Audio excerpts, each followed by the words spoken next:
لو مو منتظر الماجد، لو ميسي ويتشمت بهالطريقه، ادعو اتحاد كره القدم اتخاذ قرار بعدم استدعاء اللاعب الى صفوف المنتخب الوطني نهائيا. حاله التشمت بالخساره او المنتخب ومن لاعب مثل المنتخب انا اعتبرها والله معيبه. هاي الصوره المنتظر الماجد نزلها بعد المباراه مباشره. حلو.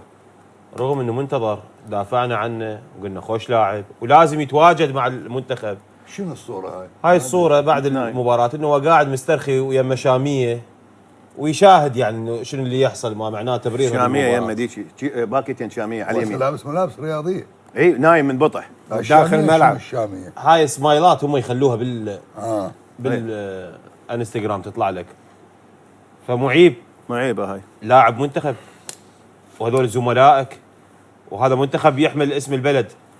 ان كان القصد خسارتنا ب5 أهداف ولانه انت ما استدعوك ولانه ارنولد كان مصر انه انت ما تكون متواجد والنشر تزامن ويا هذه المباراه، فهذه معيبه جدا، وعلى اتحاد كره القدم انه يتدخل في هذا الموضوع، لانه عيب لاعب منتخب يتشمت بمنتخبه وبزملائه مهما كانت الاسباب ومهما كانت النتائج ومهما كان الاداء.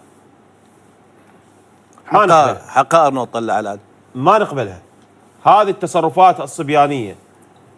انا ليش هذه الصوره بالذات يعني طلعتها؟ لان تزامنت ويا نهايه المباراه. ويا المباراه.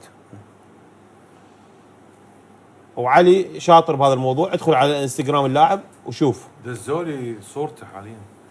لا ادخل وشوف. لا دزولي صورته على الخاص. اي نعم. وحقيقه اذا كان نفس الصورة؟ نعم نفس الصورة. لا دزولي اياها يعني بداية الحلقة. والله معيبة. معيبة. يعني واذا فعلا هذا الموضوع فانا ادعو انه هذا اللاعب في حياته في حرمان مدى الحياة من تمثيل المنتخب الوطني، لانه انا دائما اقول المنتخب اكبر من الجميع والمنتخب ما يوقف على لاعب واحد مهما كان مستواه.